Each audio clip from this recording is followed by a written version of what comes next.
কৃষ্ণ গৌর হলেন, এটা আমরা একটু ছোট করে বলবো।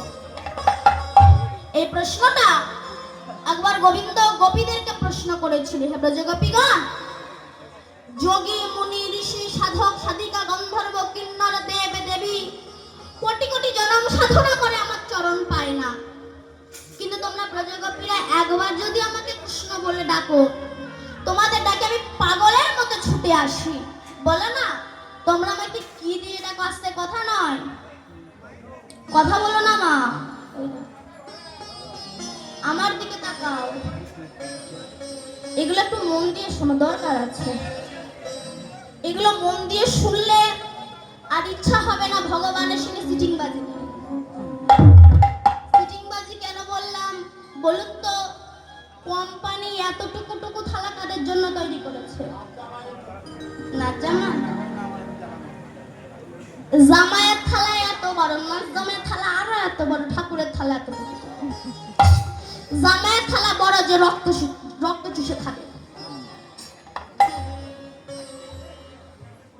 এইটুকু থালা তাতে দুটো করে নকুল দানা দিয়ে, গলায় কাপড় দিয়ে, নিতাই এসো, গৌর এসো, চৌষট্টি মহন্ত, দ্বাদশ গোপাল, ভক্তবৃন্দ সবাই এসো, জানি একা এসো না, খেয়ে পারবে না, কি না দুখালা নকুল দানা। ওসব সিটিংবাজি ভক্তির কোনো দরকার পড়ে না মা। অর্থাৎ কথাগুলো মন দিয়ে শোনো।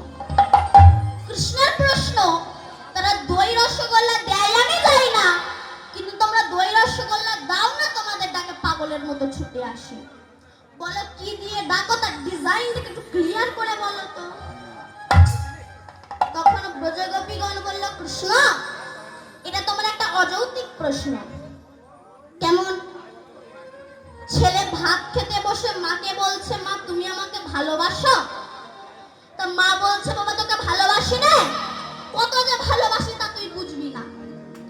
ছেলে বলল, মা আমি হিন্দি ইংলিশ বাংলা সব ভাষা বুঝি, সব কিছু বুঝি, তোমার সামান্য ভালোবাসা বুঝবো না?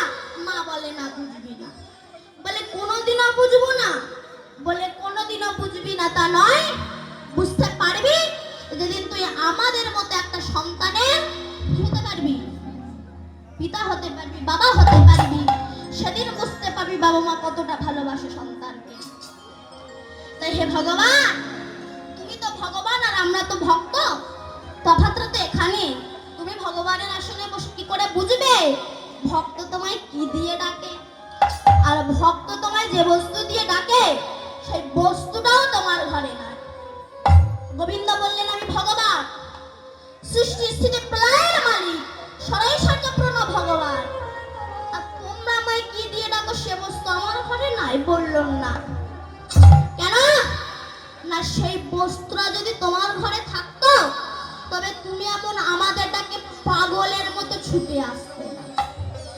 যেমন এই কমিটির কাকুরা আমাদেরকে এমন একটা বস্তু দিয়েছে, আমরা এই 7-8 জন সব হুমড়ি খেয়ে এখানে ছুটে এসেছি। এমন একটা জিনিস দিয়েছে, বলুন তো কি? টাকা।